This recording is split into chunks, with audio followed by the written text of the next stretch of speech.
I tell people if you're getting erectus, establish a fry system at the same time you're getting the seahorses.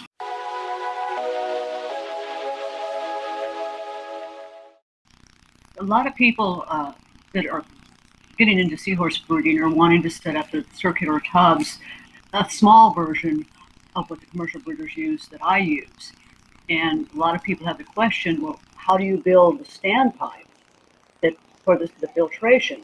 And what this is a 1-inch standpipe into a 1-inch bulkhead on the left side. And then on the right side is the outer sleeve that fits over the standpipe. And if you notice, there's a coupler at the bottom of that sleeve. And I cut out holes in it for the filtration. And ultimately, that gets covered then with either 650 micron mesh or window screen. And I attach it with PVC glue. What I do is on top of the bulkhead, I've got another piece of the 2-inch PVC that is cemented down with PVC glue. And so the coupler fits right onto that tight. And there's no room. You have to be careful. You have to make sure that there's no holes that the fry can get through. The smaller, the micron mesh works great for very tiny fry, very young fry. But as they get a little older, I switch to the window screen because with the larger holes, it helps keep the nursery much cleaner than it would otherwise. The piece on the right fits over the top of the piece on the left. And that's what allows for the filtration without the fry going into the sump. You want to be able to remove it. A lot of times as the fry gets a little bit bigger, I have to clean that at least twice a day because with this small micron mesh, it's going to clog up very quickly. Normally fry have a lot of fecal output, and also with the baby brine shrimp in there, they're getting sucked up against that. In theory, they should all be washing through when you turn up the filtration. However, it does get messy. You can see that. You can definitely see it, and I want to pull it out and keep it clean because I don't want to, when I pull the stand or the sleeve up and remove it, I don't want to get a lot of debris to drop off and back into the tank that I'm going to have to siphon. One of the tubs from the top view, you can see I've extended down some PVC pipe at an angle because I'm trying to create a circular flow in this tub because that's what makes it self-cleaning. What happens is when you get the circular flow and with the drain in the center, over time it gradually moves all the detritus up. It either goes down the standpipe or anything that's too big collects right around the sleeve itself. So basically, unlike like rectangular tanks where you get that detritus stuck in the corners and all over the place, this collects anything that's not being flushed out right around the outer sleeve. And there's an airline that's hooked up in there also. I've had a habit for many years of always adding extra airlines in any of my seahorse tanks. And one of the advantages of this one, in fact, I modified it a little bit, is sometimes at night, if I get the flow a little too high, I can get fry stuck onto the sleeve. And so by putting an airline in there, it gently just moves them off of the sleeve.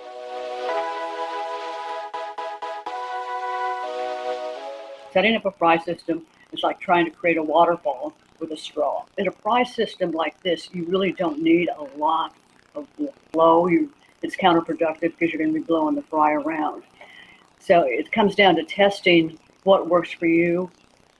And I have the adjustable pumps. That makes my life much easier. Right. The biggest problem that a lot of people have had, not so much with these are the Koi viewing bowls, and they're wider and shorter than the traditional, what we call muck buckets that a lot of people were using going back 10 years ago. And the muck buckets are much narrower and taller, and a lot of people, their flow was too high, and that combined with a very narrow base, their fry were getting plastered against the sleeve, against your drain system. Okay. And that's one of the reasons I prefer the show bowls over the muck buckets. It makes a big difference. You don't want a lot of flow. And if you've got the right filter media going with them, you can get away with a very low flow system.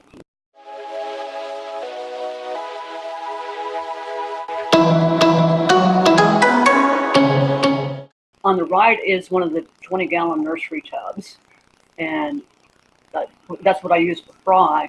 In this case, on the left side, normally I have two of them next to each other, but right now on the left side is actually a 30-gallon acrylic tank with a hang-on back overflow.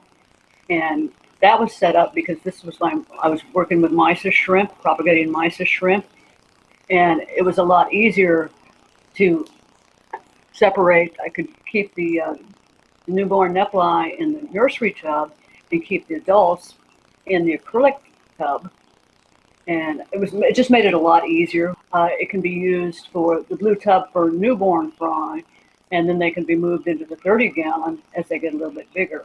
There's a 29-gallon sump underneath this. The white pipes, the PVC pipes, those are your returns. And, there's a pump on each one of them that sits down in the sump. There's a ball valve, so I can modify the flow both on the nursery and on the other tank. Both of these tanks then drain into the first chamber of the sump, which has the filter sock, the skimmer, and the K1 media reactor.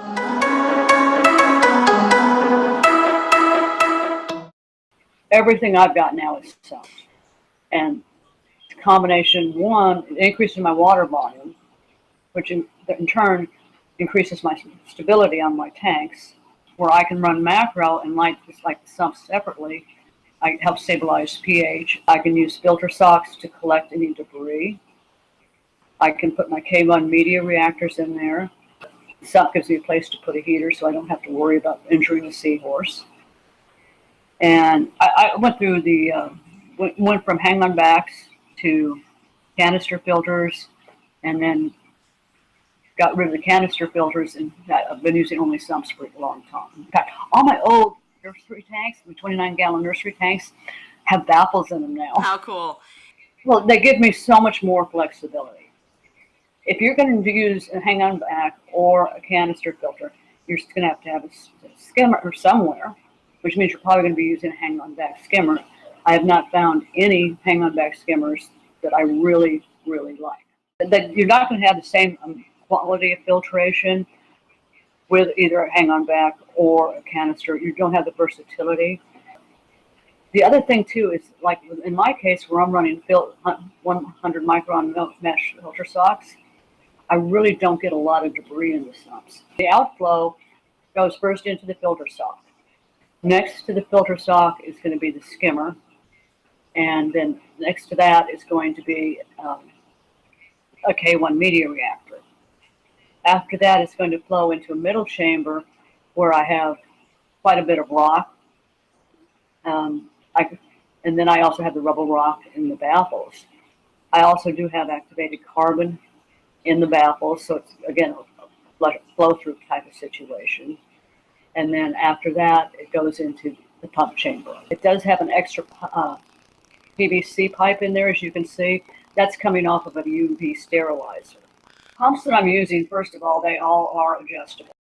Number of my systems, I actually have a ball valve in there, so I can keep the water in the sump rather than putting it through without putting head pressure on the pumps. I don't get a great big pump, in other words. What I'm using on these nursery systems are the old Marineland utility pumps, and I'm using the 1100s on each one of these. Where I have the double tank system, where I have two tanks plumbed into one sump, gives me the flexibility of, if I have a really large brood, splitting them into the two tanks. It gives me the flexibility for cleaning. I can move them into the clean side and literally take the other tub offline, scrub it, put it back up, refill it with water, and I'm good to go. It also gives me the added advantage. I can keep things like the dry rock in there, cycle, and let that cycle. So it gives me a lot of flexibility of what things I can do.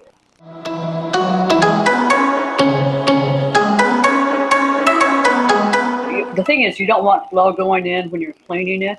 So I just turn off the pump, go in, clean it, pull the sleeve out, clean it also, just plug everything back in, and I'm good to go. I can do an entire nursery system in less than 5 minutes. You put the returns in these nurseries. You do have to drill a hole higher up above the water level. Otherwise, when you cut the pumps, they're going to siphon out all the water. So you have to have a siphon breaker on those. You can do it on the tops or the sides, as long as it's above the level of the water. And I just drill a couple small holes.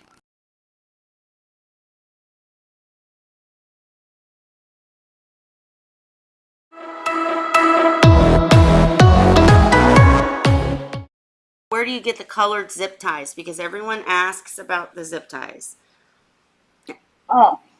You can get them at Home Depot, Lowe's, anything like that. I use them and used them for years. And you can see there's it's actually hooked onto the side of the nursery with a little suction cup.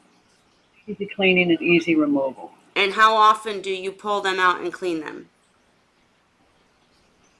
In the round tubs, it really isn't necessary to do it very often, maybe every 3 or 4 weeks. They just really don't get very messy. Okay. Is there any type of certain plastic you want to look for, or are all the zip ties pretty safe? As far as I can tell, they're all basically the same. And I can truthfully say I've never had a problem with a contaminant on them. Okay. Where can you buy the tubs? The tubs, these are LIM tubs, and I have not been able to find them locally. I had to order them out of California. But there's a lot of koi pond places here in Texas and other states. Shipping is expensive on these tubs if you order them and have them shipped. You're better off finding them locally at pond supply stores in your area.